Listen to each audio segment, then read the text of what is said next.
پانی کی 3 قسمیں ہیں، طہور، طاہر، نجس۔ آپ چلو بھر پانی لیجئے ایک ہتھیلی میں، آدھا منہ میں اور آدھا ناک میں کھینچنے کی کوشش کریے ایک مرتبہ۔ تو آپ صلی اللہ علیہ وسلم نے اسے لیا، پھر ناک میں ڈالا، پھر لیا، ناک میں ڈالا، اور ڈالنے کے بعد آپ کو اس ہاتھ سے پانی باہر نکالیں، اس ہاتھ سے باہر نکالیں، پھر اس ہاتھ سے باہر نکالیں۔ جب آدمی وضو کرتا ہے طہارت کی حالت میں آتا ہے۔ اگر کسی کا وضو نہیں ہے اسے کہتے ہیں حالت حدث، حالت حدث۔ اب حالت حدث 2 ہیں، ایک ہے حالت حدث اصغر، ایک ہے حالت حدث اکبر۔ حدیث میں آتا ہے کہ شیطان جب رات یہاں گزارتا ہے تو یہاں پر وہ 3 گھانٹ ڈالتا ہے۔ کتنے؟ 3 گھانٹ۔ نبی صلی اللہ علیہ وسلم سے پوچھا کہ یا رسول اللہ ہم بکرا کھاتے ہیں، کیا ہم وضو کریں؟ کہا کہ نہیں۔ یا رسول اللہ ہم گائیں کھاتے ہیں، کیا ہم وضو کریں؟ کہا کہ نہیں۔ کہا یا رسول اللہ ہم اونٹ کھاتے ہیں، کیا ہم وضو کریں؟ کہا کہ کر لو۔ ان چیزوں سے وضو ٹوٹا ہے۔ اس کے علاوہ جھاڑو پکڑنے سے، ہے نا، ابھی کیا ہے ہمارے لوگ جو پوچھتے ہیں یہ کرنے سے وضو ٹوٹ گیا، وہ نہیں ٹوٹا۔ اس کے 4 کے علاوہ کسی اور سے وضو ٹوٹا ہی نہیں ہے، جسے آپ صلی اللہ علیہ وسلم ہمیشہ کرتے تھے۔ آپ صلی اللہ علیہ وسلم بس ہمیشہ مسواک ہوتا، اور مسواک ہر جگہ استعمال کرتے آپ صلی اللہ علیہ وسلم، وضو سے پہلے، نماز سے پہلے، قرآن پڑھنے سے پہلے، سپیچ دینے سے پہلے، سونے سے پہلے، کسی میٹنگ میں جانے سے پہلے، کھانے سے پہلے، کھانے کے بعد۔ تو آپ صلی اللہ علیہ وسلم مسواک ہمیشہ استعمال کرتے تھے، ہے نا۔ تو ہمیں بھی چاہیے کہ ایک چیز کا استعمال کریں۔ اعوذ باللہ من الشیطان الرجیم، بسم اللہ الرحمن الرحیم۔ ان الحمد لله نحمده ونستعينه ونستغفره ونعوذ بالله من شرور انفسنا ومن سيئات اعمالنا، من يهده الله فلا مضل له ومن يضلل فلا هادي له، واشهد ان لا اله الا الله وحده لا شريك له، واشهد ان محمدا عبده ورسوله، وبعد، فقال الله تبارك وتعالى ان الله يحب التوابين ويحب المطهرين، وقال عليه الصلاة والسلام لا يقبل الله صلاة احدكم اذا احدث حتى يتوضأ، صدق اللہ ورسولہ صلی اللہ علیہ وسلم۔ تمام قسم کی تعریفیں و بڑائی و بزرگی اللہ رب العالمین کے لیے ہے، جو ہمارا مالک حقیقی ہے، خالق حقیقی ہے، مدبر حقیقی ہے۔ میں اللہ رب العزت کی بارگاہ میں دعا کرتا ہوں کہ اللہ سبحانہ وتعالی جس طرح ہمیں اس مبارک مجلس میں جمع کیا ہے اسی طرح ہمیں جنت الفردوس میں جمع کریں، آمین یا رب العالمین۔ جیسا کہ آپ کے علم میں بات ہے کہ ہم گزشتہ کی مجلس میں وضو کے فضائل اور وضو کی اہمیت پر ہم نے گفتگو کی، تو ہمارا وعدہ تھا کہ آج کی مجلس میں ہم وضو سے جڑی ہوئی جو باتیں رہ گئی تھیں ان باتوں کو مکمل کر لیا جائے۔ تو آج سب سے پہلے ہم وضو کے متعلق جس بات پر گفتگو کرنے والے ہیں وہ ہے وضو کا طریقہ۔ وضو کا طریقہ، وضو ایک ایسا عمل جسے ہم ہر روز کرتے ہیں، اور ہماری کوئی بھی عبادت وضو کے بغیر نہیں ہوتی، لیکن اس کے باوجود ہم دیکھتے ہیں ہمارے معاشرے میں، ہماری مساجد میں، کہ لوگ وضو میں اتنی غلطیاں کرتے ہیں، بعض لوگوں کے وضو ہوتی نہیں ہے، اگر وضو نہ ہو تو بعد اس کے بعد نماز کا کیا کہنا۔ تو اس لیے وضو کا طریقہ جاننا بہت ہی اشد ضروری ہے۔ چلیے میں وضو کے طریقے سے اپنی بات کا آغاز کرتا ہوں۔ وضو کے لیے سب سے پہلے پانی کی ضرورت ہے کہ نہیں؟ بغیر پانی کے وضو ہم نہیں کر سکتے، اور آپ صلی اللہ علیہ وسلم کی سنت یہ ہے کہ آپ پانی کم از کم استعمال کریں، آپ پانی کم از کم استعمال کریں۔ آپ صلی اللہ علیہ وسلم کے وضو کے پانی کے متعلق اہل علم نے کہا ہے کہ آپ صلی اللہ علیہ وسلم ایک مد سے بھی کم پانی استعمال کرتے تھے، یعنی ایک مد آپ حساب لگائیں گے جو بڑی گلاس ہوتی ہے نا، اس سے بھی کم پانی آپ صلی اللہ علیہ وسلم وضو کے لیے استعمال کرتے تھے۔ آج ہمارا معاملہ یہ ہے کہ ہم وضو کرنے کے لیے کئی لیٹرز استعمال کرتے ہیں، جو کہ سنت کی مخالفت ہے۔ پانی کم از کم استعمال ہو، اس سے آپ کا پرفیکٹ وضو ہوتا ہے۔ جتنا آپ پانی بیکار کریں گے، جتنا آپ اسراف کریں گے، آپ کا وضو اتنا ہی کمزور ہوگا. تھوڑا پانی استعمال کریے اور ٹھیک سے استعمال کریے. اور پانی عام طور پر ہم دیکھتے ہیں پانی زیادہ استعمال ہوتا اس وقت ہے جب آدمی اپنے پیر دھوتا ہے. پیروں کے لیے پانی زیادہ استعمال ہوتا ہے، زیادہ پانی آدمی سٹتا ہے. تو اس لیے اس سے اگر بچنا ہے تو واحد نسخہ یہ ہے کہ آپ وضو کرنے کے لیے بیٹھے ہوئے وضو کریے. آپ بیٹھ جائیے. آپ بیٹھ کر کریں گے تو آپ اپنے پیروں کو اپنے ہاتھ میں لے کر ٹھیک سے دھوئیں گے. اگر آپ نہیں بیٹھیں گے، آپ کھڑ کر وضو کریں گے تو آپ زیادہ پانی ضائع کریں گے. تو پہلا نقطہ یہ ہے وضو سے متعلق کہ پانی کم از کم استعمال کیا جائے. آپ صلی اللہ علیہ وسلم بہت ہی کم پانی استعمال کرتے تھے. اب جتنا وضو کے لیے استعمال کرتے تھے اس کا 4 گنا زیادہ نہانے کے لیے استعمال کرتے تھے.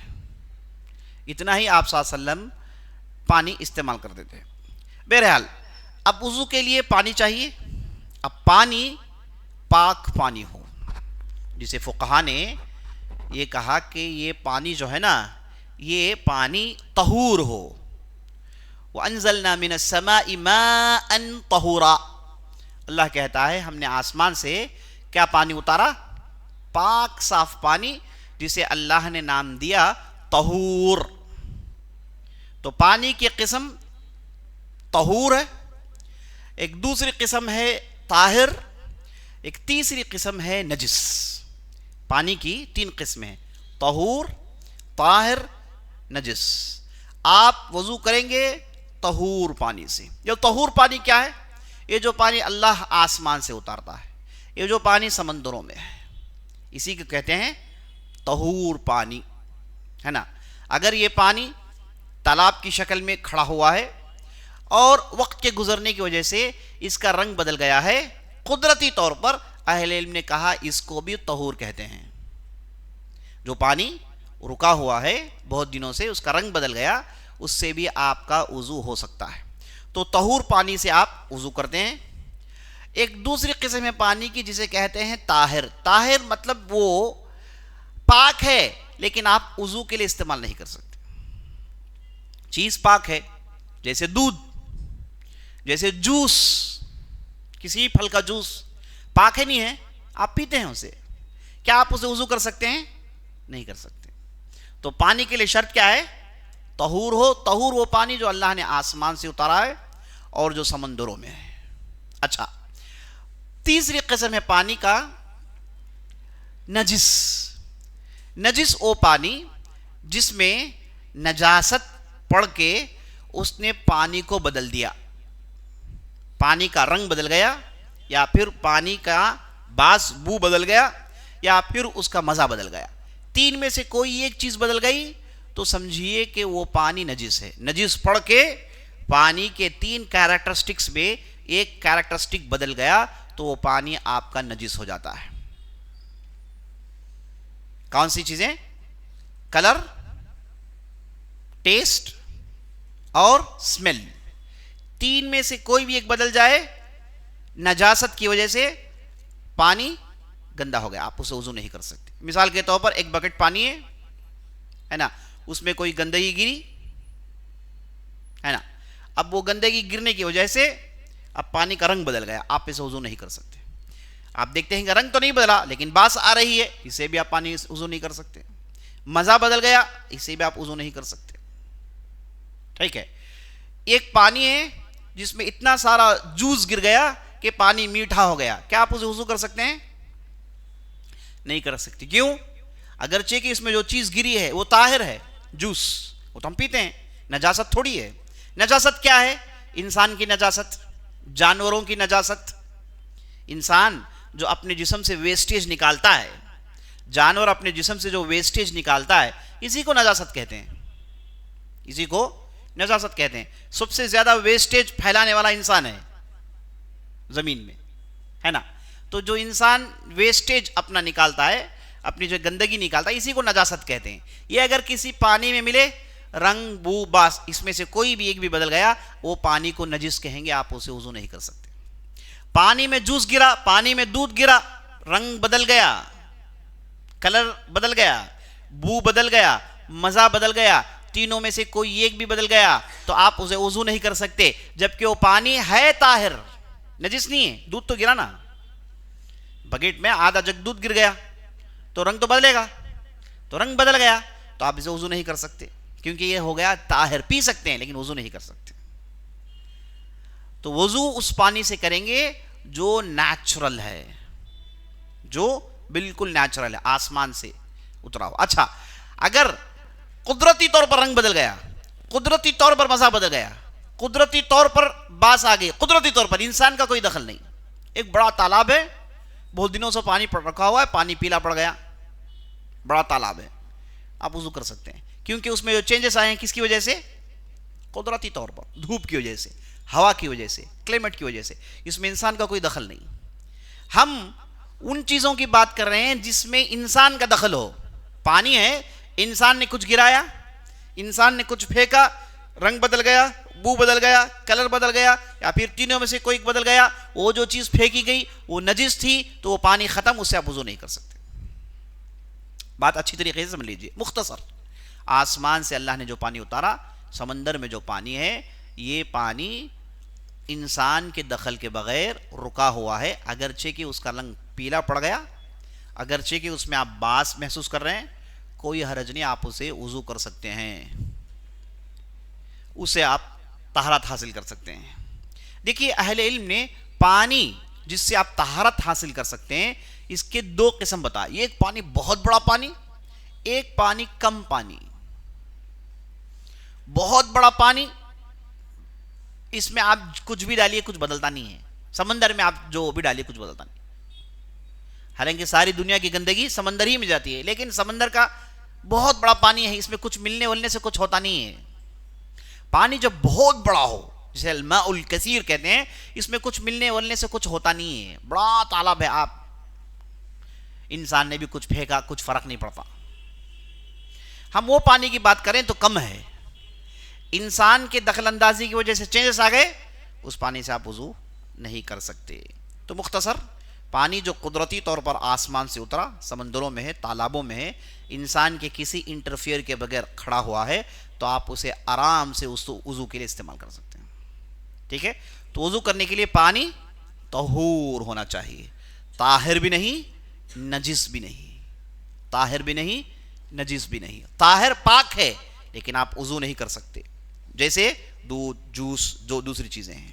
نجس تو نجس ہے، انسان کا ویسٹیج ہو، جانور کا ویسٹیج ہو، وہ مل گیا پانی میں، کچھ بدل گیا تو آپ اسے ڈسپوز کریں گے، آپ اسے استعمال نہیں کریں گے، ٹھیک ہے؟ تو وضو کے لیے پانی ضروری ہے، پہلے آپ پانی چیک کر لیجئے کہ پانی ٹھیک ہے یا نہیں ہے۔ اچھا، اب وضو کا طریقہ کیا ہے؟ نبی صلی اللہ علیہ وسلم سے روایت مروی ہے، حمران کی روایت ہے، رضی اللہ عنہ ارشاد فرماتے ہیں کہ نبی صلی اللہ علیہ وسلم جب وضو کرتے تھے تو ہوتا یہ تھا کہ آپ صلی اللہ علیہ وسلم پہلے 3 مرتبہ اپنے ہاتھ میں پانی گراتے، ہاتھوں کو اچھی طریقے سے دھوتے۔ ان ہاتھوں کو دھونا، ابھی میں آپ کو پہلے کمپلیٹ وضو کے بارے میں بتاؤں گا، ہے نا، جس میں سنتیں بھی ہیں، مستحبات بھی ہیں، فرض بھی ہیں۔ ایک کمپلیٹ وضو کیسے ہونا چاہیے وہ پہلے دیکھ لیتے ہیں، بعد بھی ہم دیکھیں گے کیا کرنے سے کافی ہے وضو، کیا چھوڑنے سے آپ کا وضو ڈسٹرب نہیں ہوتا، وہ ہم بعد میں دیکھیں گے۔ پہلا کمپلیٹ جسے کہتے ہیں الوضوء کامل، وضو کامل، وہ کیا ہے کہ آپ پہلے اپنے تینوں ہاتھوں کو اچھی طریقے سے دھوئیں، ٹھیک ہے؟ اس کے بعد پھر پانی لیں، چلو بھر پانی لیں، منہ میں پانی ڈالیں۔ اس میں سنت کا طریقہ یہ ہے کہ آپ چلو بھر پانی لیں، مطلب آپ کے ہتھیلی میں پانی لیں، آدھا منہ میں اور آدھا ناک میں، یہی سنت کا طریقہ ہے۔ آپ منہ کے لیے الگ پانی، ناک کے لیے الگ پانی لینا، یہ نبی صلی اللہ علیہ وسلم کی سنت میں نہیں ہے، حالانکہ بعض روایتوں میں آیا ہے، اہل علم نے اسے ضعیف قرار دیا ہے۔ پانی لیں، تھوڑا منہ میں، تھوڑا ناک میں، تھوڑا منہ میں، تھوڑا ناک میں۔ ناک میں کیسے پانی ڈالیں گے؟ اسے تھوڑا آپ اندر کھینچیے، تھوڑا آپ اندر کھینچیے، اور خاص طور پر جب فجر کے لیے آپ وضو کرتے ہیں تو پانی یہاں تک کھینچیے، کیونکہ جو شیطان ہوتا ہے نا، وہ رات میں آپ کے اس حصے میں کیا کرتا ہے؟ اپنے ڈریمز دیکھتا ہے ادھر بیٹھ کے، ہے نا، یہ اس کے لیے بیڈ ہے، ہاں ٹکتا ہے، وہ آپ کے اس جگہ ٹکتا ہے۔ آپ جب صبح اٹھتے ہیں، حدیث میں آتا ہے کہ شیطان جب رات یہاں گزارتا ہے تو یہاں پر وہ 3 گھانٹ ڈالتا ہے. کتنے؟ 3 گھانٹ. آپ صبح اٹھیں گے، جیسے آپ اٹھا، آپ نے اپنے آنکھوں کو پوچھا اور آپ نے دعا پڑھی. کیا دعا پڑھی؟ الحمدللہ الذی احیانا بعدما اماتنا والیہ النشور. تو یہ گھنٹ کھل گئی. اور آپ صلی اللہ علیہ وسلم جیسے ہی سو کر اٹھتے تھے تو بہت ساری دعائیں ثابت ہیں، اور بعض قرآن کی آیت پڑھتے آپ صلی اللہ علیہ وسلم. ان فی خلق السماوات والارض واختلاف اللیل والنہار لآیات. یہ آیت تقریباً 3-4 آیتیں آپ صلی اللہ علیہ وسلم پڑھتے تھے جیسے ہی آپ اٹھتے ہیں. تو آپ جو ہے کم از کم اس دعا کو پڑھیے، الحمدللہ الذی احیانا بعدما اماتنا والیہ النشور. معنی کیا ہے؟ تمام قسم کی تعریف اللہ کے لیے جس نے ہمیں زندہ کیا مرانے کے بعد، اور اسی کی طرف ایک دن ہم کو لوٹنا ہے. یعنی یہاں پر اس دعا میں آپ کے نیند کو ہے نا ایک موت کہا گیا ہے نا. آپ آدمی سوتا ہے تو ساری دنیا سے کٹ جاتا ہے، اب وہ اپنے روح کے ساتھ ہوتا ہے، تو اسے حدیث میں ایک موت کہا گیا ہے. تو آدمی جب اٹھتا ہے تو دعا پڑتا ہے کہ مجھے اللہ نے دوبارہ زندگی دی. ایسا نہیں ہوا کہ میں سو گیا تو ایسے ہی سو گیا، ایسا تو نہیں. دوبارہ اللہ نے مجھے زندگی دی، اللہ کی تعریف. اس کے بعد آدمی جاتا ہے وضو کرتا ہے. وضو میں جب پانی یہاں تک پہنچاتا ہے، اندر ناک میں ڈالتا ہے، کھینچتا ہے، یہاں تک پہنچاتا ہے تو دوسرا گھانٹ کھل جاتا ہے. تیسرا آپ جا کے نماز پڑھتے ہیں تو کھل جاتا ہے. جو آدمی نماز نہیں پڑھتا، سوتے رہتا ہے، شیطان اس کے کان میں مود دیتا ہے. سیدھی بات، شیطان انسان کے کان میں پیشاب کرتا ہے، اور ہم کیا ہے بڑے مزے سے سوتے رہتے ہیں، حالانکہ اس نے جو شیطان نے پیشاب کیا ہے، نعوذ باللہ. تو اس سے آپ کو باہر نکلنا ہے تو وضو کرنا ہے، اس کے بعد فجر کی نماز پڑھنی ہے. تو جب آپ یہ 3 کام کریں گے، آپ کے یہاں کے 3 گھانٹ کھل جاتے ہیں، آپ مست ہو جاتے ہیں، ایک دم فریش ہو جاتے ہیں ماشاءاللہ. تو فجر کی وضو میں آپ اچھا ڈیپ تک پانی پہنچائیے، یہاں تک، ٹھیک ہے. اگر کسی کو سردی ہے، ناک میں پانی کھینچ نہیں سکتا، کوئی مسئلہ نہیں، تو چلو بھر پانی لیجئے ایک ہتھیلی میں، آدھا منہ میں اور آدھا ناک میں کھینچنے کی کوشش کریے ایک مرتبہ. تو آپ صلی اللہ علیہ وسلم نے اسے لیا، پھر ناک میں ڈالا، پھر لیا، ناک میں ڈالا، اور ڈالنے کے بعد آپ کو اس ہاتھ سے پانی باہر نکالیں، اس ہاتھ سے باہر نکالیں، پھر اس ہاتھ سے باہر نکالیں. یہ ہو گیا، آپ منہ میں پانی ڈال لیے اور ناک میں. منہ میں اتنا پانی ہو کہ آپ ایک مرتبہ اندر کلی کریں. کیا مطلب کلی کرنا؟ پورے منہ میں پانی گھمانا. ایسا نہیں کہ آپ نے زبان میں رکھا پانی تھوک دیا، نہیں، اتنا تو پانی آپ کے منہ میں جائے جس سے آپ ایک مرتبہ کلی کر سکیں، منہ کے اندر پورے حصوں میں پانی پہنچا سکیں، ٹھیک ہے. اتنا تو آپ کو کرنا ہے. یہ ہو گیا آپ کا منہ میں اور ناک میں پانی ڈالنا. اس کے بعد آپ پھر پانی لیجئے، اپنے چہرے کو دھوئیے. چہرہ کون سا ہے؟ چہرہ کہاں شروع ہوتا ہے، کہاں ختم ہوتا ہے نا، یہ اکثر لوگوں کو معلوم نہیں ہے. چہرہ آپ کا شروع ہوتا ہے سر کے بال جہاں ہیں یہاں سے اور ٹھڈی تک، اور اس کے بعد اس کان کے شروع سے لے کے اس کان کے شروع تک. یہ انسان کا چہرہ ہے. کان چہرے میں داخل نہیں. کان کس میں داخل نہیں؟ میں بہت سارے لوگوں دیکھتا ہوں سورج دھوتے ہیں کان بھی دھوتے ہیں، ہے نا. کان دھونے کی ضرورت نہیں ہے، کان چہرے میں نہیں ہے. کان کس میں ہے؟ کان کا تعلق سر سے ہے. کان کا تعلق سر سے ہے، چہرہ میں کان داخل نہیں ہے. تو آدمی یہاں سے لے کے یہاں تک، پھر یہاں سے لے یہاں تک، اس حصے کو پانی میں دھوتا ہے آدمی اچھی طریقے سے. آپ اکثر لوگ کیا ہیں، اسے پورا چکر اتنے بھی ختم کر لیتے ہیں. بعض لوگ آدھا چہرہ وضو ہوتا ہی نہیں ہے. یہ پورا حصہ پانی وہاں پر پہنچنا چاہیے. جو حصہ میں آپ بتایا، یہ پورے حصے میں پانی پہنچنا چاہیے، تبھی آپ کا وضو صحیح ہوتا ہے. تو آدمی چہرہ دھوئیں 3 مرتبہ. آپ صلی اللہ علیہ وسلم نے چہرہ دھویا، پھر آپ صلی اللہ علیہ وسلم کے ہاتھ میں پانی ڈالا آپ نے. اس کے بعد پانی کو آپ صلی اللہ علیہ وسلم نے اپنے ہاتھ میں گرایا، اپنے ہاتھ میں گرایا، پورا ہاتھ کہنی تک. کونی، یہ جو ہڈی ہے، اس ہڈی کو دھونا ہے. یہ ہڈی کو دھونا ہے، جیسے اللہ نے قرآن میں فرمایا وَأَيْدِيَكُمْ إِلَى الْمَرَافِقِ. مرافق سے مراد یہ ہڈیاں. ان ہڈیوں میں آپ یہاں تک پانی ڈالیں اچھی طریقے سے. اور آپ ثابت ہے کہ آپ صلی اللہ علیہ وسلم پانی ڈالنے کے بعد ایسے گھستے تھے. پانی ڈالنے کے بعد پانی گراتے تھے اور جو پانی گرا ہوا ہے اسے آپ صلی اللہ علیہ وسلم گھستے تھے. اسی طریقے سے آپ اپنا الٹا ہاتھ آپ نے دھو لیا. ٹھیک ہے, 3 مرتبہ. اس کے بعد پھر ہاتھ میں پانی ڈالا گیا, آپ نے جھٹکا. اس کے بعد آپ صلی اللہ علیہ وسلم مسا کا طریقہ کیا ہے کہ آدمی اپنے ہتھیلیوں میں پانی بھیگے کر یہاں سے لے جائیں, پیچھے تک لے جائیں اور پیچھے سے آگے لے کر آئیں, پیچھے آگے تک لے کر آئیں, یہاں سے پھر یہاں تک. اس سے آدمی کا وضو ہوتا ہے. پیچھے لے کے جائے ہاں تک. بعض لوگ اتنا ہی کرتے ہیں, ہے نا, بعض لوگ اتنا ہی کرتے ہیں, لیکن سنت کا طریقہ اتنا ہی ہے کہ آدمی سامنے سے لے جائیں اور پیچھے تک, پھر پیچھے سے پھر سامنے تک لائیں. اس سے آدمی کا سر کا مسا ہو گیا. اور میں نے آپ کو کیا بتایا, سر میں کون داخل ہے؟ کان داخل ہے. تو کان کو دھونا ہے. کان کو دھونے کا طریقہ کیا ہے؟ یہ 2 انگلیاں. اس میں اکثر لوگ غلطی کرتے ہیں, کئی لوگوں کو معلوم ہوتا نہیں. یہ لائیے, اس حصے میں رکھیے, یہ جو لولکیاں ہیں اس پر پہلے سے پلیس کریے. اس کے بعد وہاں سے اسے اٹھائیے, اوپر لے جائیے, ہے نا. اس کے بعد یہاں اندر سے چکر کاٹنے کے بعد جیسے یہ پورا ہو گیا, یہ جو انگوٹھا ہے آپ کا, یہ آپ کے کان کے پیچھے, یہاں سے شروع کریے, یہاں سے نہیں, یہاں سے جائیے, ایسا پورا چکر کاٹیے. جیسے یہاں اینڈ ہوگا, یہ انگوٹھا پیچھے سے کان کے پیچھے پلیس کریے اور اس کے اوپر سے جو ہے ایسے کریے. تو کان سر میں کے داخل ہے. جیسے آپ نے سر کو مسا کیا, کان کو آپ کو دھونا پڑے گا. سبحان اللہ. یہ ایسی جگہ ہے جہاں پر میل زیادہ جمتا ہے.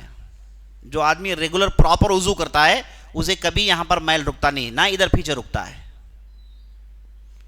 نا. چیک کر لیجیے آپ, اگر آپ کے ہاں میل بہت ہے تو مانا یہ ہے کہ آپ نے پراپر وضو نہیں کیا ہے, یہاں پر آپ نے ٹھیک سے انگلی پہنچائی نہیں ہے. اس کے بعد اب ہے پیر. جیسے آپ نے مسح کر لیا, کانوں کو دھو لیا. پیر آپ ٹخنے, یہ جو ٹخنے ہوتے ہیں نا, اینکلز, یہ جو ٹخنے ابھرے ہوئے, ان دونوں کو دھونا ہے اور ایڑی کو بھگونا ہے.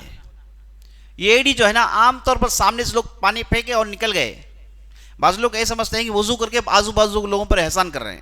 وضو کر رہے ہیں آپ اپنے نماز کے لیے, کسی پر احسان نہیں ہے کہ نہیں. تو وضو آپ ٹخنوں کو اچھی طریقے سے دھوئیں اور پیچھے ایڑی, اس پہ پانی پہنچانا نہ بھولیں. اور اس کے بعد آگے پیروں میں جو انگلیاں ہیں, انگلیوں کے بیچ میں اپنے ہاتھ کی انگلیوں کو ڈالیے. یہ کب ہو سکتا ہے؟ جب آپ بیٹھ کر وضو کریں گے. کھڑے ہو گئے تو کرنا بہت مشکل ہے نا. اور کھڑے ہو کر آپ پیر دھوئیں گے, ٹیپ کھول دیا, پیر ڈالے, پانی بہت ویسٹ ہوتا ہے, پانی زیادہ ضائع ہوتا ہے. یہ عام طور پر ہم لوگ کرتے ہیں, سب کرتے ہیں. لیکن صحیح طریقہ یہ ہے کہ آپ بیٹھ کر اپنے ہاتھوں پیروں کو لیں اور اس میں جو ہے آپ دھوئیں. دونوں انگلیوں کے درمیان ہاتھ کی انگلی ڈال کر اس پر خلال کرنا, یہ بہترین طریقہ, جس سے آپ کا پیر بالکل صاف ہو جاتا ہے. سیدھا پیر, اسی طریقے سے آپ کا الٹا پیر, یہ آپ کا وضو ہو گیا. جیسے آپ کا وضو ہو گیا, آپ کیا کریں, کھڑے ہو جائیں اور قبلے طرف رخ کریں اور کلمہ شہادت کی انگلی اٹھائیں اور کہیں اشہد ان لا الہ الا اللہ وحدہ لا شریک لہ واشہد ان محمدا عبدہ ورسولہ. کوئی آدمی کہے گا تو اس کے لیے جنت کے پورے دروازے کھول دیے جاتے ہیں. بہت بڑا اجر ہے, بہت بڑا اجر ہے. اللہم اجعلنی من التوابین واجعلنی من المطہرین. یہ میں نے آپ کو بتایا, یہ ایک پراپر کمپلیٹ وضو ہے, پراپر ایک کمپلیٹ وضو ہے. اگر آپ پوچھیں گے کہ مجھے صرف فرض بتائیے, میں نے آپ کو ان حصوں کا بھی ذکر کیا جس میں کیا ہے, فرض نہیں ہے, ہے نا, سنت ہے, مستحب ہے. میں نے آپ کو پوری کمپلیٹ چیز بتائی. اب آپ کو جو ہے صرف فرض چیزیں بتا دو. وضو میں فرض کیا ہیں؟ اللہ نے قرآن میں ارشاد فرمایا, یا ایھا الذین آمنوا اذا قمتم الى الصلاۃ فاغسلوا وجوہکم وایدیکم الى المرافق وَامْسَحُوا بِرُؤُوسِكُمْ وَأَرْجُلَكُمْ إِلَى الْكَعْبَيْنِ. 4 فرض ہیں. پہلا فرض کیا ہے؟ چہرہ دھونا. اس کے بعد ہاتھوں کو کہنیوں تک دھونا. اور نمبر 3 مسح کرنا. فَامْسَحُوا بِرُؤُوسِكُمْ فَامْسَحُوا بِرُؤُوسِكُمْ. اور اس کے بعد وَأَرْجُلَكُمْ إِلَى الْكَعْبَيْنِ. اپنے پیروں کو ٹخنوں تک دھوئیں. یہی 4 فرض ہیں. یہی 4 فرض ہیں. چہرے میں کیا داخل ہے؟ منہ اور ناک ہے کہ نہیں؟ ہاتھوں میں کیا داخل ہے؟ ہتھیلیاں. ہاتھوں میں ہتھیلیاں داخل ہیں. کیا مطلب ہتھیلیاں داخل ہیں؟ مثال کے طور پر میں سیدھے پانی لیا, ناک میں منہ میں ڈالا, چہرہ دھویا, اور جب میں ہاتھ دھونے آیا میں نے ہتھیلیوں سے دھو لیا تو میرا وضو صحیح ہے. شروع میں جو ہاتھ دھوتے ہیں یہ سنت ہے, فرض نہیں ہے. میں سیدھے پانی لیا, ناک میں منہ میں ڈالا اور چہرہ میں نے دھو لیا, یہ میرا پہلا فرض ہو گیا. اس کے بعد میں جب ہاتھ دھونے آیا تو مجھے یہاں سے دھونا ہے, انگلیوں کے طرفوں سے لے کر کہنی تک, یہ پورا ہاتھ. شروع میں ہم جو ہاتھ دھوتے ہیں یہ سنت میں داخل ہے. اور قرآن میں اللہ نے کہا وَغْسِلُوا وُجُوهَكُمْ, اپنے چہروں کو دھوئیں. اس لیے اگر کسی نے کلی میں ناک پہ پانی ڈالنے میں غلطی کی, آگے پیچھے کیا, کوئی مسئلہ نہیں, سنت ہے. چہرہ اس نے دھو لیا, بس فرض ہو گیا. ہاتھ ہتھیلی داخل ہے. پہلے میں نے ہتھیلیوں کو دھویا نہیں, سیدھے میں نے چہرہ دھو لیا. بعد میں جب ہاتھ میں دھونے آیا تو میں نے یہاں سے لے کے یہاں تک کر دیا تو بس کافی ہے. وَأَيْدِيَكُمْ إِلَى الْمَرَافِقِ وَامْسَحُوا بِرُؤُوسِكُمْ, اپنے سروں کا مسح کریے. مسح یمسح مطلب پوچھنا, سروں کو پوچھئے. بِرُؤُوسِكُمْ, پورے سر کو پوچھئے. بعض فقہا نے یہاں پر بی سے مراد بعض لیا, مطلب بعض سر کو پوچھئے. اس لیے بعض فقہوں میں صرف اگر آپ نے آگے سے اسے پوچھ لیا تو کافی ہے. لیکن ابھی آپ نے حمران کی روایت سنی کہ آپ صلی اللہ علیہ وسلم مسح کیسے کرتے تھے؟ پورے سر کا کرتے تھے. تو اس لیے اکثر فقہا نے کہا کہ صرف بعض سر کا مسح کرنے سے بہتر پورے سر کا مسح کریے, یہی افضل ہے, یہی سنت سے ثابت ہے. ٹھیک ہے, تو چہرے کا مسح, سر کا مسح. اور نمبر 4 فرض, نمبر 4 پیر ٹخنوں تک دھونا. یہی 4 فرض ہیں جس کا ذکر قرآن میں آیا ہے. وَأَيْدِيَكُمْ إِلَى وَأَرْجُلَكُمْ إِلَى الْكَعْبَيْنِ. پھر اللہ نے کہا وَإِن كُنْتُمْ جُنُبًا فَاطَّهَّرُوا, اگر تم جنابت کی حالت میں ہو تو نہا لیا کرو. جنابت کی حالت ہم جانتے ہیں جنابت انسان کو کیسے ہوتی ہے. جو آدمی بالغ ہوتا ہے, جو موڈسٹی کو پہنچتا ہے, مرد ہو کے عورت, اسے جنابت کی حالت ہوتی ہے نا, خوابوں کی وجہ سے, ویٹ ڈریمز کی وجہ سے, یا پھر شادی شدہ ہے, ایک اسے جنابت کی حالت پہنچتی ہے. تو اسے اللہ نے کہا اگر تم جنابت کی حالت میں ہو تو نہا لیا کرو. وَإِن كُنْتُمْ جُنُبًا فَاطَّهَّرُوا وَإِن كُنْتُمْ مَرْضَىٰ أَوْ عَلَىٰ سَفَرٍ أَوْ جَاءَ أَحَدٌ مِّنكُم مِّنَ الْغَائِطِ أَوْ لَامَسْتُمُ النِّسَاءَ. دیکھیے کب نہانا فرض ہے بتایا گیا. وَإِن كُنْتُمْ مَرْضَىٰ, اگر بیمار ہو تو نہانا تم پر واجب نہیں. أَوْ عَلَىٰ سَفَرٍ, اور سفر میں ہو نہانا واجب نہیں. اور کسی نے قضائے حاجت کی اور کسی نے ہم بستری کی, ان حالتوں میں اگر پانی نہ ہو تو تیمم کر لو, تیمم کا حکم آیا ہے. تو ان حالتوں میں تب نہانا نہ ہو تو پانی آپ تیمم کر لو, تو پانی ہو نہا لو, یہ معنی ہے. پانی ہو تو کسی نے قضاء حاجت کیا, کسی نے جو ہے او جاء احد منکم بالقضاء، حاجت کیا، اور کوئی اپنی بیوی سے ہم بستری کرتا ہے تو ایسی صورت میں جنابت کی حالت میں چلے جاتا ہے، اور جنابت کی حالت میں جانے پر اس پر غسل واجب ہو جاتا ہے۔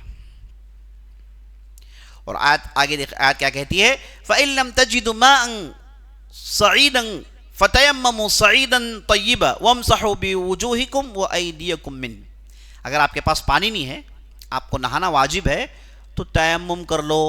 تیمم کیا کہا اللہ نے؟ دو ہی کہا، فَامْسَحُوا بِوُجُوهِكُمْ وَأَيْدِيَكُمْ مِنْهُ، اپنے چہروں کو مسح کرو، اپنے ہاتھوں کو مسح کر لو، اتنا ہی ہو۔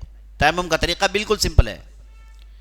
کئی مرتبہ ہم نے دیکھا ہے مسجدوں میں کبھی پانی نہیں آتا ہے نا، نماز کھڑی ہو گئی تو لوگوں سے کہا جاتا ہے کہ تیمم کر لو، تو لوگ تیمم کیسے کرتے ہیں؟ مٹی میں وہ کچھ کرتے ہیں جو وضو کے لیے کرتے ہیں، مٹی لیا ہے نا، منہ میں پانی ڈالنے کی کوشش کی، ناک پہ ڈالنے کی کوشش کی۔ نہیں بھائی، تیمم بالکل ہے، آپ اپنے ہاتھوں کو اٹھائیے، مٹی میں ماریے، ڈسٹ جھٹکیے، چہرے پر ملیے، دونوں ہاتھوں کو مل لیجیے، بات ختم۔ یہ آپ کا تیمم ہو گیا۔ اب جائیے نماز پڑھیے، عبادت کریے، پورا کر سکتے ہیں۔ تو وضو کے فرض 4 ہیں۔ اب سنتیں کیا ہیں وضو کی؟ پہلے آپ نے 2 ہاتھوں کو دھویا، سنت ہے۔ منہ میں پانی ڈالا اچھی طریقے سے، ناک میں اچھی طریقے سے پانی ڈالا، یہ سنت میں شامل ہے نا۔ انگلیوں کے درمیان آپ نے خلال کیا، دھویا، پیروں کے، ہاتھوں کے، یہ سنت میں شامل ہے نا۔ اور اس کے بعد آپ نے 2 مرتبہ دھویا، 3 مرتبہ دھویا، یہ سنت میں شامل ہے، کیونکہ 1 مرتبہ کم از کم واجب ہے۔ آپ نے 2 مرتبہ دھویا، 3 مرتبہ دھویا، یہ سنت میں شامل ہے۔ آپ نے بعض حصوں کو 3 مرتبہ دھویا، بعض حصوں کو 2 مرتبہ دھویا، یہ بھی سنت میں شامل ہے، کوئی مسئلہ نہیں۔ آپ نے ہاتھ 2 مرتبہ دھوئے، چہرہ آپ نے 3 مرتبہ دھویا، کوئی مسئلہ نہیں۔ تو کم از کم 1 مرتبہ دھونا ضروری ہے۔ تو 2-3 آگے پیچھے ہو گیا، کوئی مسئلہ نہیں، یہ سنت میں داخل۔ آپ صلی اللہ علیہ وسلم سے خود ثابت ہے کہ آپ صلی اللہ علیہ وسلم نے 1 مرتبہ 2 مرتبہ پیر ہاتھ دھوئے ہیں، 1 مرتبہ آپ صلی اللہ علیہ وسلم نے دھویا، یہ بھی ثابت ہے۔ تو کم از کم 1 مرتبہ، اور 3 سے زیادہ نہ جائیں۔ نبی صلی اللہ علیہ وسلم نے 3 سے زیادہ جس نے کیا اس پر بددعا بھیجیے، ہلک المتنطعون، ہلک المتنطعون، ہلک المتنطعون، زیادتی کرنے والے برباد ہوئے، زیادتی کرنے والے برباد ہوئے، زیادتی کرنے والے برباد ہوئے۔ کیا مطلب زیادتی کرنے والے؟ دھو رہا ہے آدمی ہاتھ 10 مرتبہ، پیر 10 مرتبہ، بالکل غلط، بالکل غلط۔ بعض لوگوں کو وسوسے کی بیماری ہوتی ہے۔ کیا مطلب؟ انہیں اطمینان نہیں ہوتا، 3 مرتبہ دھونے کے باوجود انہیں اطمینان نہیں ہوتا، وہ کہتے ہیں کہ بھائی نہیں، اور کچھ باقی ہے، دھوتے رہتے ہیں۔ ایک قسم کی بیماری، سائیکولوجیکل بیماری ہے۔ میں نے ایسے لوگوں کو دیکھا ہے جو صرف وضو 2 گھنٹے کر رہے ہیں، پوری جماعت ختم کر رہے ہیں، صاحب پوری جماعت ختم ہو گئی، کر رہے ہیں، وہ ایک قسم کی بیماری ہے۔ تو ایسے لوگوں کے لیے اہل علم نے کیا کہا؟ یہ 1 سے مرتبہ مت کرو، زیادہ 1 مرتبہ کرو کافی ہے۔ دل میں شیطان اگر کہے کہ ٹھیک نہیں ہو، کوئی مسئلہ نہیں، آپ نے 1 مرتبہ کر لیا، بسم اللہ، اٹھ کے جاتے رہیے۔ اب کوئی وسوسے کو مت سنیے، یہ مت سنیے کہ تیرا نماز نہیں ہوگا، شیطان کہے گا کہ تیری نماز نہیں ہوگی، تیرا وضو نہیں ہوگا، وسوسے ڈالے گا، کیونکہ بعض لوگوں کو یہ بیماری ہوتی ہے۔ اگر کسی کو نہیں ہے تو الحمدللہ، کسی بھی ہو سکتی ہے بیماری، تو ان لوگوں کے لیے علاج کیا ہے کہ 3 مرتبہ سے اب باہر نہیں جاتے۔ اس لیے نبی صلی اللہ علیہ وسلم نے کیا کہا؟ ہلاک ہو گئے وہ لوگ، کیونکہ آپ صلی اللہ علیہ وسلم جب یہ کہا کہ آپ صلی اللہ علیہ وسلم معلوم تھا کہ بعض لوگ ہیں جنہیں شیطان وسوسے ڈال کے اسی میں لگا کے رکھتا ہے، تو اس لیے 3 سے زیادہ کسی بھی حالت میں آپ نہیں کریں گے۔ 1 2 3، اس 3 سے زیادہ نہیں، 3 سے زیادہ کرنا حرام ہے، 3 سے زیادہ کرنا حرام ہے، رک جائیے، یہ ایک منیمم ہے، ٹھیک ہے۔ تو 2-3 مرتبہ کرنا یہ سنت میں داخل ہے۔ اچھا، بعض لوگ وضو میں یہ کرتے ہیں، دیکھا کہ نہیں دیکھا؟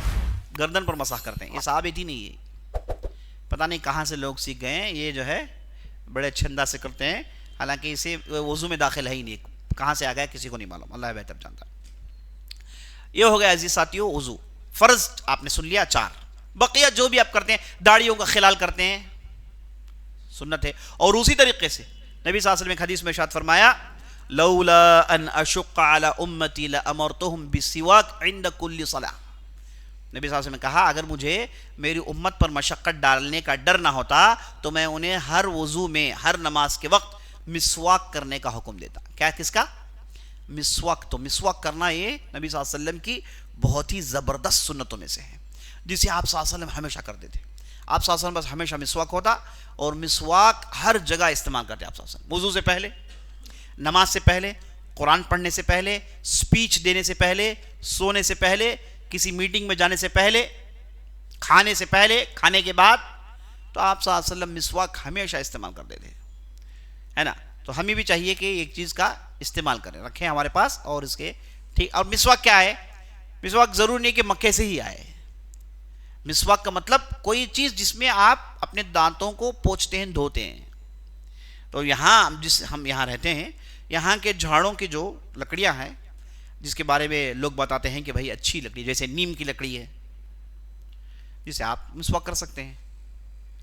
اب یہ جو لوگ لاتے ہیں، کہاں پتہ نہیں کہاں سے لاتے ہیں، سکر لکڑا ہو، دانتا سب پھٹ کے خون آتا، اسی میں کرنا ضروری نہیں، اسی کو لے کے گھومتے رہتے ہیں، اسی کو دھوتے لگا. نہیں، یہ اصل میں اسے کہتے ہیں عراق، جو عرب کی سرزمین میں ہوتا ہے. یہ جو تازہ ہوتا ہے تو بہت ہی زبردست ہوتا ہے، آپ کے سب حصے کو چکا چوند کر دیتا ہے، لیکن اس کی طاقت صرف ایک دن کی ہوتی ہے. جیسے جھاڑ سے کٹے آپ استعمال کر لیں، اسے بڑی مشکل سے ٹاٹوں میں، گلے کپڑوں میں رکھ کے اسے پیک کر کے 3 دن سے زیادہ نہیں. اب یہاں 2-3 مہینے کے بعد لاتے ہیں، اب اس کے بعد کر کے موسڑے پھٹ کے، ہے نا، منہ پھٹ کے، زخم ہو کے، غیر ضروری چیز ہے. نبی صلی اللہ علیہ وسلم نے کہا مسواک، نبی صلی اللہ علیہ وسلم نے عراق نہیں کہا. یہ جو مسواک یہ جو استعمال کرتے ہیں، جو عرب زمین سے لاتے ہیں، اسے کہتے ہیں عراق، اور یہ عراق اسی سرزمین میں ہوتا ہے. اب یہاں ہمارے پاس عراق نہیں ہوتا ہے. تو ایسی صورت میں یہاں کے جو جھاڑیاں ہیں، یہاں کے جو درخت ہیں، جن کے تعلق سے بڑے بزرگ لوگ جانتے ہیں، ان سے پوچھ کر ان نے استعمال کیا ہے. سب سے مشہور نیم کا جھاڑ، اسے آپ استعمال کریے، آپ بالکل فریش. ایک دن استعمال کریے، اسے پھینک دینا چاہیے، اس کے بعد دوسرا لانا چاہیے. ایک مسواک رکھ کے 2 مہینے نہیں چلا سکتے آپ. ہر دن کے لیے ایک استعمال کریے، ڈالیے. اگر آپ زیادہ استعمال کر سکتے ہیں اور زیادہ استعمال کر، کوئی مسئلہ نہیں. بہرحال تو مسواک کا ایک کرنا وضو سے پہلے، یہ زبردست سنتوں میں سے ہے. اور وضو کے بعد جو دعا آپ نے سنی، یہ بھی سنت ہے. اور وضو کے بعد 2 رکعت تحیۃ الوضو، 2 رکعت، 4 رکعت، 6 رکعت، جتنا آپ سے ہو سکے پڑھنا، یہ بھی وضو کی سنتوں میں سے ہیں. اچھا، اب چلیے کب وضو کرنا واجب ہے، کب وضو کرنا سنت ہے، یہ دیکھ لیتے ہیں. اس کے بعد دیکھتے ہیں کہ وضو کیسے ٹوٹتا ہے، وہ بھی ہم دیکھ لیں گے. چلیے، بھی وقت تھوڑا ہم لے لیں گے آپ سے، لیکن کام ہم پورا آپ کو کرنا ہی پڑے گا. چلیے، پہلے کب وضو واجب ہے؟ نماز پڑھنے کے لیے وضو واجب ہے. نماز آپ پڑھنا چاہتے ہیں، یہ جو آیت آپ کے سامنے میں نے پڑھا، اللہ نے کیا کہا؟ یا ایھا الذین آمنوا اذا قمتم الی الصلاۃ، جب نماز پڑھنے کے لیے کھڑے ہو، فامسحوا واغسلوا، حکم ہوا ہے. تو نماز کے لیے وضو پڑھنا ضروری ہے. اور میں نے آپ کے سامنے حدیث جو پڑھی، جس میں اللہ کے رسول نے ارشاد فرمایا، لا يقبل اللہ صلاۃ احدکم اذا احدث حتى يتوضا. اگر کوئی آدمی حدث کی حالت میں ہے، اس کے جو ہے اللہ نماز قبول نہیں کرتا جب تک کہ وہ وضو نہ کر لے. جب آدمی وضو کرتا ہے، طہارت کی حالت میں آتا ہے. اگر کسی کا وضو نہیں ہے، اسے کہتے ہیں حالت حدث. حالت حدث. اب حالت حدث 2 ہیں، ایک ہے حالت حدث اصغر، ایک ہے حالت حدث اکبر. حالت حدث اکبر کیا ہے؟ جنابت کی حالت. حالت حدث اصغر کیا ہے؟ جنابت کی حالت تو نہیں ہے، لیکن وضو میں نہیں ہے. بہرحال دونوں حدث ہیں، ہے نا. تو ایسی صورت میں وہ وضو کا کرنا ضروری ہے، واجب ہے. اسی طریقے سے اگر آپ طواف کرنا چاہتے ہیں، وضو واجب ہے. بغیر وضو کے طواف نہیں ہوتا. طواف اگر آپ دوران طواف وضو آپ کا ٹوٹ گیا، جائیے وضو کر کے آئیے، وہیں سے کنٹینیو کریے. مثال طور پر آپ نے 3 چکر کاٹے، 4تھے چکر میں آپ کا وضو چلا گیا، تو آپ کو جا کے وضو کر کے آ کے 4تھے چکر سے کنٹینیو کرنا ہے. تو بغیر وضو کے طواف نہیں ہوتا. اور اسی طریقے سے اگر آپ مصحف چھینا چاہتے ہیں، مصحف کیا مطلب؟ مصحف جس میں قرآن چھپا ہوا ہے، قرآن جو کتاب کی شکل ہے، اسے کہتے ہیں ہم مصحف. اسے قرآن نہیں کہتے ہیں. قرآن وہ ہے جو آپ پڑھتے ہیں. قرآن الحمدللہ رب العالمین میں نے پڑھا ہے، یہ کیا ہے؟ قرآن ہے. اسے لکھ کے اگر چھاپ دیا جائے، اسے کہتے ہیں مصحف. مصحف جس پورے قرآن کو جو پرنٹ کی شکل میں لایا گیا ہے، اسے قرآن نہیں کہنا چاہیے. قرآن اٹھا کے دو ماں، قرآن رکھو، قرآن اٹھاؤ، غلط. مصحف دو، مصحف رکھو، مصحف اٹھاؤ. صحیح لفظ کیا ہے؟ مصحف. قرآن تو پڑھتے ہیں, پڑھنے والی چیز کو کیسے اٹھائیں گے, پڑھنے والی چیز کیسے رکھیں گے؟ تو پرنٹ ہو کے کتاب کی شکل میں آ جائے, اسے قرآن نہیں کہتے, اسے کیا کہتے ہیں؟ مصحف کہتے ہیں. تو مصحف آپ چھونا چاہتے ہیں, چھو کر پڑھنا چاہتے ہیں, تو صحیح قول اہل علم کے درمیان یہ ہے کہ آپ وضو میں ہونا چاہیے. لا یمسہ الا المطہرون, اللہ کا قول ہے قرآن کے اندر. تو آپ بغیر وضو کے مصحف نہیں چھوئیں گے, یہی صحیح بات ہے. ہاں آپ قرآن پڑھ سکتے ہیں بغیر وضو کے, آپ قرآن پڑھ سکتے ہیں بغیر وضو کے. قرآن پڑھنا ایک چیز ہے, مصحف کو چھینا ایک چیز ہے, فرق ہے نہیں ہے. مصحف کو چھینا ایک چیز ہے, قرآن کو پڑھنا الگ چیز ہے. تو آپ قرآن پڑھتے ہیں تو ایسی صورت میں آپ بغیر وضو کے بھی پڑھ سکتے ہیں. جیسے آپ ابھی دیکھا, آپ صلی اللہ علیہ وسلم نے جیسے ہی صبح اٹھتے ہیں, آپ صلی اللہ علیہ وسلم نے قرآن پڑھا. تو قرآن پڑھنے کے لیے وضو کا ہونا کنڈیشن نہیں, لیکن قرآن یعنی مصحف کو چھینے کے لیے وضو کا ہونا ضروری ہے. یہ دو میں ہم کو فرق کرنا چاہیے. تو ان تین حالتوں میں وضو کا ہونا واجب ہے, نماز, طواف اور مصحف کو چھینا. ان تینوں حالتوں میں وضو کا ہونا کیا ہے؟ واجب ہے, مینڈیٹری ہے. اب چلیے اب سنتے ہیں کب وضو کرنا مستحب ہے. واجب تو نہیں لیکن کرنا بہتر ہے. آپ صلی اللہ علیہ وسلم سے ثابت ہے کہ آپ صلی اللہ علیہ وسلم نے کیا ہے. پہلا, قرآن پڑھتے وقت, قرآن پڑھنا چاہتے ہیں وضو میں رہیے. یہ اسی طریقے سے اللہ کا ذکر, اور آپ صلی اللہ علیہ وسلم سے ثابت ہے کہ ایک صاحب آئے, آ کر انہوں نے السلام علیکم کہا, تو آپ صلی اللہ علیہ وسلم نے جواب نہیں دیا. تو آپ صلی اللہ علیہ وسلم وضو کر رہے تھے, تو وضو پورا مکمل کیا, کہا وعلیکم السلام. اس کے بعد کہا کہ مجھے کراہت ہوتی ہے کہ میں اللہ کا نام لوں اور میں طہارت میں نہ رہوں, بغیر طہارت کے اللہ کا نام لینے میں مجھے کراہت ہوتی ہے. تو اسے معلوم ہوا کہ اللہ کا ذکر کرنا ہو, قرآن پڑھنا ہو تو وضو میں رہنا سنت ہے, واجب تو نہیں. اسی طریقے سے ہر نماز کے لیے وضو کرنا. مثال طور پر آپ نے ظہر کی نماز پڑھی, آپ کا وضو ٹوٹا نہیں, اب ایسے ہی عصر کے وقت میں آ گئے, اب جا کے عصر کی نماز پڑھتے ہیں, بالکل صحیح ہے, جائز ہے. لیکن آپ نے دوبارہ وضو کیا. ہر نماز کے لیے آپ ایک اسپیشل وضو کرتے ہیں, نیا وضو کرتے ہیں, یہ سنت میں سے ہے. یہ سنت میں سے کرنا بہتر ہے, افضل ہے. اور نبی صلی اللہ علیہ وسلم کان یتوضؤ عند کل صلاۃ, ایک روایت میں ہے آپ صلی اللہ علیہ وسلم اگرچہ کہ وضو میں ہو لیکن ہر نماز کے لیے وضو کرتے تھے. اسی طریقے سے ایک آدمی جنابت کی حالت میں ہے, اسے نہانا واجب ہے, جنابت کی حالت میں ہے, لیکن کھانا چاہتا ہے, پینا چاہتا ہے. جنابت کی حالت میں کھانا چاہتا ہے, پینا چاہتا ہے, گھر سے باہر نکلنا چاہتا ہے نا. ایسی صورت میں وضو کر سکتا ہے, وضو کر کے کھا سکتا ہے, وضو کر کے پی سکتا ہے, وضو کر کے گھر سے باہر جا سکتا ہے, حالت جنابت میں ہے. اسی طریقے سے ایک نے سنت میں, ایک نے ہم بستری کی, اپنے بیوی کے ساتھ دوبارہ ہم بستری کرنا چاہتا ہے تو وضو کرنا اس کے لیے حق میں سنت ہے. اسی طریقے سے غسل کرنے سے پہلے وضو کرنا سنت ہے. غسل کیا ہے؟ اپنے سارے جسم کو پانی میں بھگونا, یہی غسل ہے. اس سے پہلے اگر آپ وضو کرتے ہیں تو وضو کیا ہے؟ سنتوں میں سے ہے. اور سنت وضو کر کے نہاتے ہیں تو آپ کا یہ نہانا کامل ہے, کامل مکمل ہے. لیکن آپ نے وضو چھوڑ دیا, سیدھے اپنے پورے جسم کو بھگو لیا ہے نا, تو آپ کا غسل ٹھیک ہے, آپ اس کے بعد عبادت کر سکتے ہیں. اسی طریقے سے سوتے وقت وضو کرنا, لاسٹ مجلس میں ہم نے دیکھا اس کے کیا فضائل ہیں.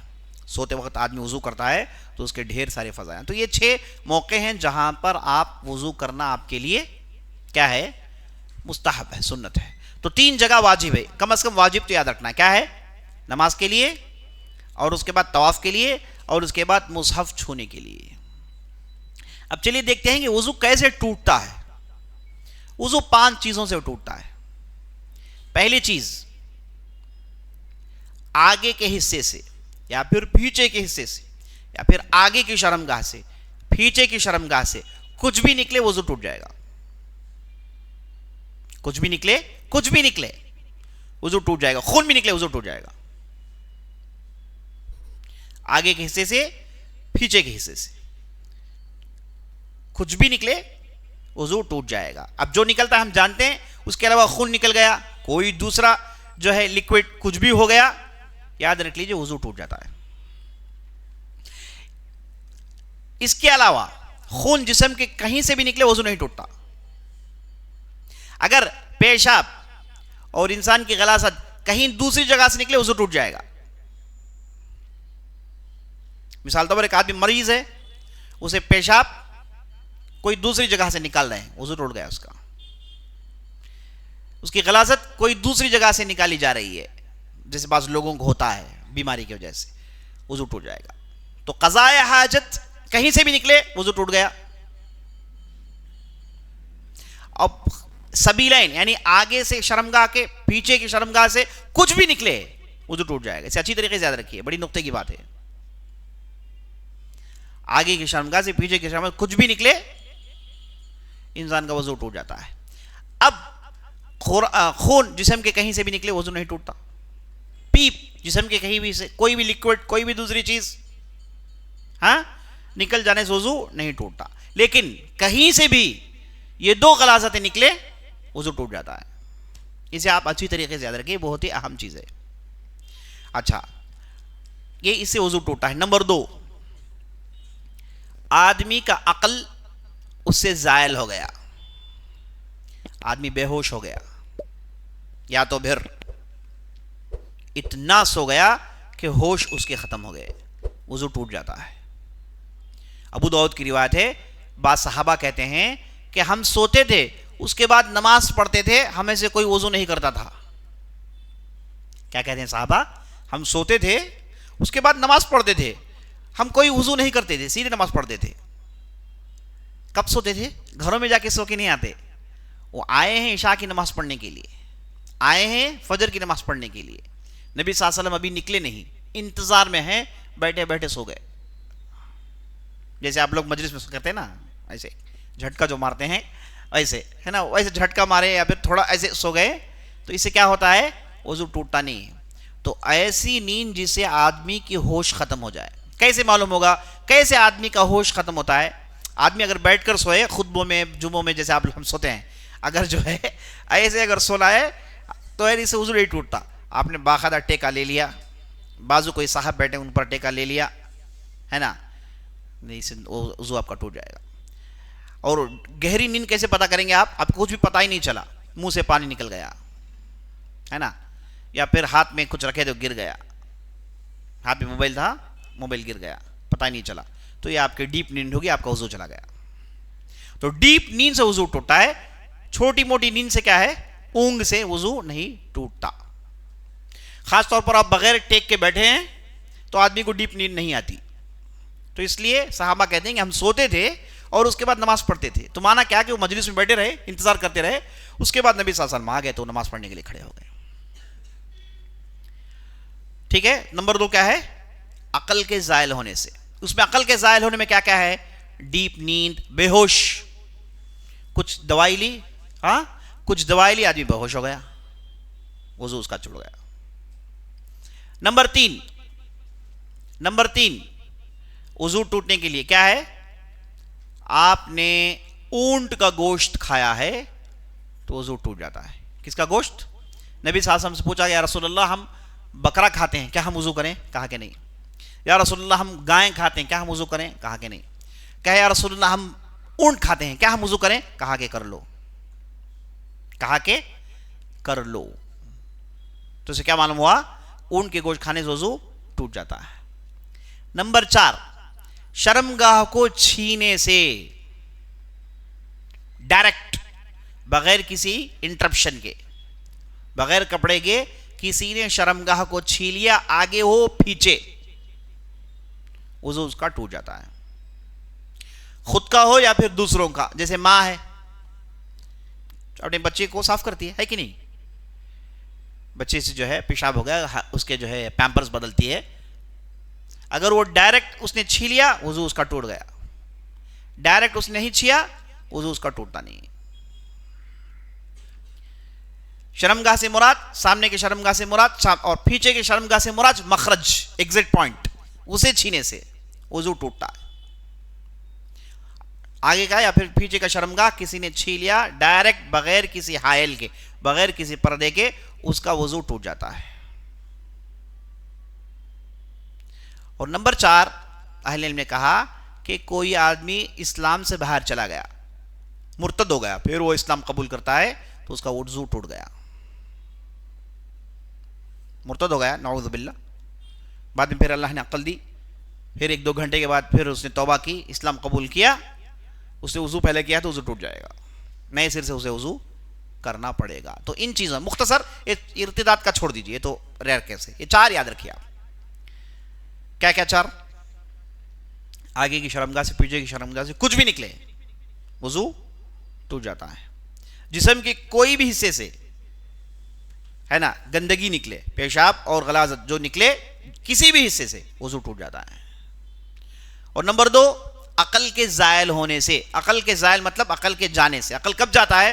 آدمی بے ہوش ہو گیا، کھینچ کو تماچا رکھے 2 گھنٹے سر پھر لے، پھر واپس آئے، ہے نا 2 گھنٹے پتہ نہیں کیا ہوا، ٹھیک ہے تو وضو چلا ٹوٹ گیا. مطلب عقل کا زائل ہونا، وہ نیند سے ہو یا پھر کسی دوسرے ذریعے سے ہو. نمبر 3 اونٹ کے گوشت کھانے سے. نمبر 4 شرمگاہ کو چھونے سے ڈائریکٹ، خود کے یا پھر کسی اور کے، خود کے یا پھر کسی اور کے آدمی کا وضو ٹوٹ جاتا ہے. یہ کب ہے؟ ڈائریکٹ ہے. ڈائریکٹ نہیں ہے تو کوئی مسئلہ نہیں. اور نمبر 5 ریئر کیس میں ارتداد، مرتد ہونا. ان چیزوں سے وضو ٹوٹتا ہے. اس کے علاوہ جھاڑو پکڑنے سے، ہے نا، ابھی کیا ہے ہمارے لوگ جو پوچھتے ہیں یہ کرنے سے وضو ٹوٹ گیا، وہ نہیں ٹوٹتا. اس کے 4 کے علاوہ کسی اور سے وضو ٹوٹتا ہی نہیں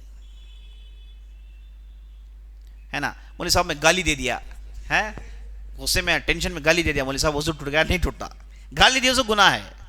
تم نے جو گالی دیا ہے وہ گالی کا تو گناہ ملے گا، نا حق تم نے دی تو اس کے جو ہے گناہ ملے گا، لیکن وضو نہیں ٹوٹتا ہے. ٹھیک ہے، تو یہاں پر ہم اپنی بات ختم کرتے ہیں. انشاءاللہ یہ طہارت کی بہت ساری باتیں ہیں، طہارت میں بہت ساری باتیں ہیں، نوجوان بہت ساری چیزیں جاننا ہے. انشاءاللہ ہم ان باتوں کو آگے بڑھائیں گے انشاءاللہ. تو آج کی مجلس میں ہم نے وضو کا طریقہ دیکھا، کامل وضو کا طریقہ دیکھا، بعد میں ہم نے واجب وضو کا طریقہ دیکھا، وضو میں کون سی چیزیں واجب ہیں، کون سی چیزیں مستحب نفل کا درجہ رکھتی ہیں، یہ ہم نے دیکھا. اور اس کے بعد ہم نے دیکھا کہ وضو کب کرنا واجب ہے اور کب کرنا مستحب ہے، یہ ہم نے دیکھا. اور آخر میں ہم نے دیکھا وضو کب ٹوٹتا ہے. یہاں پر اپنی بات ختم کرتے ہیں. اللہ سے دعا کرتے ہیں ہمیں جو بھی کہا جو بھی سنا اس کے مطابق عمل کرنے کی توفیق بخشے. اگر موضوع کے متعلق کوئی سوال ہے تو کریے گا انشاءاللہ.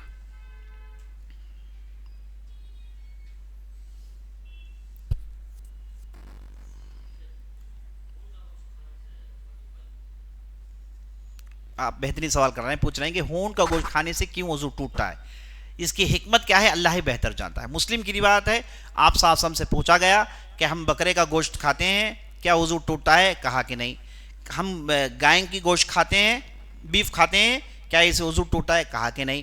ہم اونٹ کھاتے ہیں، کیا اسے وضو ٹوٹتا ہے؟ کہا کہ ہاں، وضو کرو. مسلم کی روایت صاف. تو اس سے معلوم ہوا کہ وضو ٹوٹتا ہے اونٹ کے گوشت کھانے کی وجہ سے.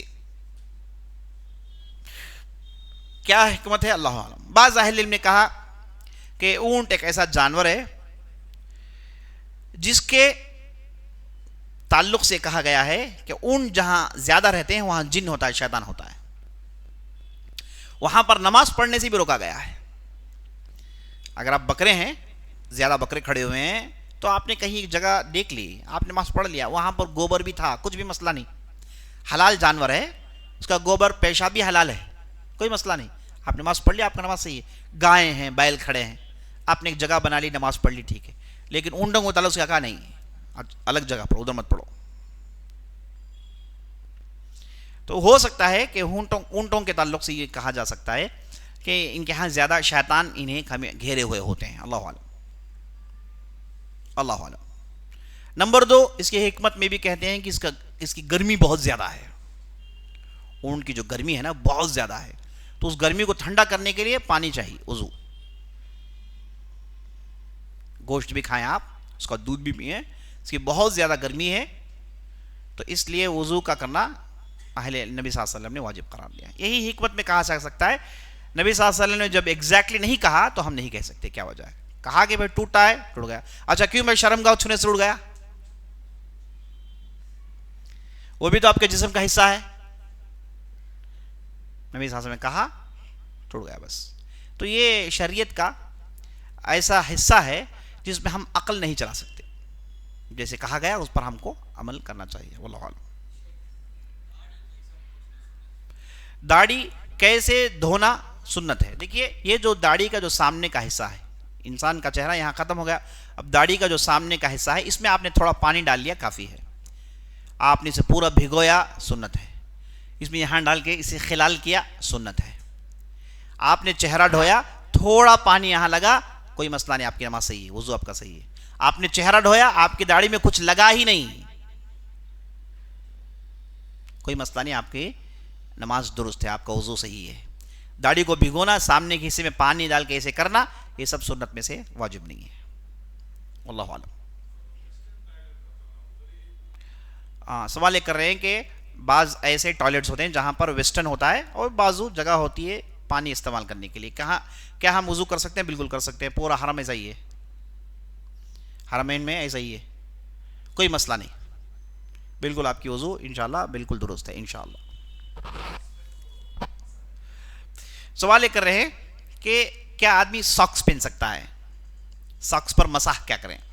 بالکل نبی صلی اللہ علیہ وسلم سے ثابت ہے کہ آپ صلی اللہ علیہ وسلم نے ایک مرتبہ آپ صلی اللہ علیہ وسلم وضو کرتے ہیں, وہاں پر ایک صحابی تھے جن کا نام مغیرہ بن شعبہ, تو انہوں نے وہ جھک کر نبی صلی اللہ علیہ وسلم کے پیر سے آپ صلی اللہ علیہ وسلم کے ایک ساکس کو انہوں نے اتارنے کی کوشش کی, تو نبی صلی اللہ علیہ وسلم نے کہا دعہما فإنی ادخلتہما طاہرتین, کہا کہ آدمی چھوڑ دو, میں اسے حالت طہارت میں پہنا ہوں. تو آپ صلی اللہ علیہ وسلم نے ساکس کے اوپر مسح کیا. تو اگر کسی نے وضو کر کے ساکس پہنا ہے اور وہ ساکس پراپر ساکس جیسا ہے, اندر کا باہر نہیں دکھ رہا ہے, ایک دم ٹرانسپیرنٹ نہیں ہے, یا پھر کہیں سے پھٹا ہوا نہیں ہے, وہ ٹخنے تک پورا کمپلیٹ کور کیا ہوا ہے, تو اگر ایسا کسی نے ساکس پہنا ہے یا پھر کوئی چمڑی کا کوئی اس نے جو ہے پیر میں پہنا ہوا ہے, تو ایسی صورت میں وضو کے ساتھ اس نے پہنا ہوا ہے تو اس پر مسح کرنا کافی. مسح کیا ہے؟ سامنے سے بس ایسا ہی پانی لے کے سامنے سے ایسے, بس یہی مسح ہے. مسح کرتا ہے آدمی تو اس کے بعد وہ نماز پڑھ سکتا ہے. تو اگر کوئی آدمی اپنی بستی میں ہے تو اسے 24 آورز ہے, 24 آورز تک وہ مسح کر سکتا ہے. پہلا مسح کرنے کے بعد 24 آورز اس کے پاس ہے. سمجھے نہیں سمجھے آپ؟ مثال کے طور پر آپ نے وضو کیا, ساکس آپ نے پہن لیا فجر میں, اس کے بعد آپ ساکس پہنے ہوئے ہیں, 10 بجے آپ نے پھر قضاء حاجت کی, آپ کا وضو ٹوٹا, تو 10 بجے آپ نے وضو کر کے اس پر پہلا مسح کیا, تو وہاں سے لے کے دوسرے دن 10 بجے تک آپ کے پاس ٹائم ہے,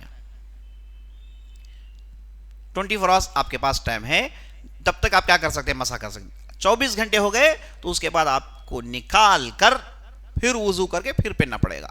اگر آپ مسافر نہیں ہیں, اگر آپ مسافر ہیں تو 3 دن کی چھوٹ ہے آپ کو.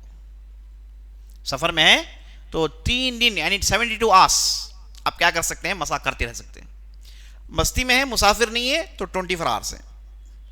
اور کب سے شروع ہوگا؟ آپ نے جب پہنا تب سے نہیں, پہننے کے بعد جب آپ کا وضو ٹوٹا اس کے بعد آپ نے جب مسح کیا, پہلے مسح سے لے کر 24 آورز. اور ساکس کیسے ہونا چاہیے؟ کمپلیٹ اپنا پیر کور کیا ہوا ہو, ٹرانسپیرنٹ نہ ہو, کہیں سے پھٹا ہوا نہ ہو. نہ کہ صرف ساکس, اس زمانے میں لوگ پگڑی باندھتے تھے, سفروں میں سر میں پگڑی باندھتے تھے, اور خاص طور ایسی پگڑی جو حلق مطلب کلے سے لے کر پہنتے تھے. ایک پگڑی ہوتی تھی جو کلے سے لے کر, ابھی بھی آپ دیکھیں گے یہاں سے باندھیں گے, ایک دم فکسڈ ہوگا وہ, تو یہ اسے اتار کر باندھنا مشکل ہے. اس کے اوپر مسح کر لیتے ہیں. اس کے اوپر شرط کیا ہو؟ یہ کہ نیچے سے یہ جو باندھتے ہیں نا ویسا ہو, جسے بالکل ٹائٹ باندھتے ہیں. بعض پکڑی ہے آپ اسے رکھ کے پھر اسے پہن لے سکتے ہیں, ان پکڑیوں میں نہیں جو آپ نے نیچے سے باندھا ہوا ہے, تو اس کے اوپر آپ مسح کر سکتے ہیں. ٹوپیوں میں نہیں, نہ دوسری کسی بھی قسم کی ٹوپی نہیں, بلکہ یہ پگڑی میں تلپا جسے کہتے ہیں, تلپا جو نیچے سے باندھتے ہیں اس پر مسح کرنے کی اجازت ہے. واللہ اعلم.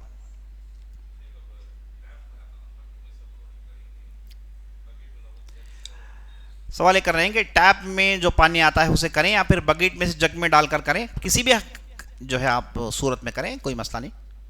لیکن ٹیپ آپ کھولیں گے پانی زیادہ استعمال ہوتا ہے. اگر آپ نے آدھا جگ پانی لیا اس میں آپ نے کرنے کی کوشش کی تو سنت کا طریقہ بھی ہو گیا اور زیادہ بہتر بھی ہے. واللہ عالم. نہیں وضو کا طریقہ عورتوں کے لیے بالکل وہی ہے, عورتوں کے لیے کچھ الگ طریقہ نہیں ہے. جن چیزوں سے وضو ٹوٹتا ہے ان کے لیے بھی وہی ہے, اور وضو کرنے کا طریقہ ان کے لیے بھی وہی ہے, کچھ ان میں اور ہم میں زیادہ فرق نہیں ہے. واللہ عالم. ہاں اگر آپ کے پاس کوئی جگ ہے جس میں پانی ہے, آپ اسے لڑکا کر پانی ڈالیں یا پر سیدھے اس میں ہاتھ ڈال سکتے ہیں. اگر آپ کا ہاتھ صاف ہے آپ سیدھے ڈالیے, کوئی مسئلہ نہیں. اسے جھگا کے کرنا ضروری نہیں ہے, جھگا کے کرنا ضروری نہیں ہے. آپ سیدھے, اگر آپ کا ہاتھ صاف ہے یا پھر تھوڑا پانی آپ ڈال کے آپ اپنے ہاتھ صاف کر لیا, اس کے بعد آپ نے جگ میں سیدھا برتن میں آپ نے سیدھے ہاتھ ڈال دیا, کوئی مسئلہ نہیں, کر سکتے آپ انشاءاللہ. اسے پانی نجس نہیں ہوتا. واللہ عالم.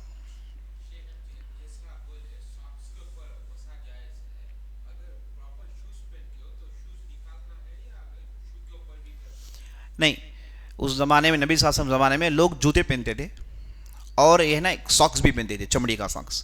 تو نبی صلی اللہ علیہ وسلم نے صرف ساکس کے لیے اجازت دی, جوتوں کے لیے اجازت نہیں دی. جوتے تو اتارنے پڑیں گے.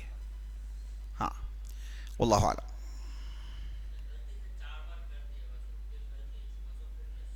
نہیں, اگر کسی نے 4 مرتبہ کر دیا دوبارہ کرنے کی ضرورت نہیں, استغفار کریں, اس نے غلطی کی ہے, اس نے گناہ کیا ہے, استغفر اللہ کہیں, دوبارہ وہ نہ کریں, اس کا تو وضو ہو گیا. واللہ عالم. ٹھیک ہے, مجلس ختم کرتے ہیں. سبحانک اللہم و بحمدک, اشہدو ان لا الہ الا انت, استغفرک و اتوب الیک.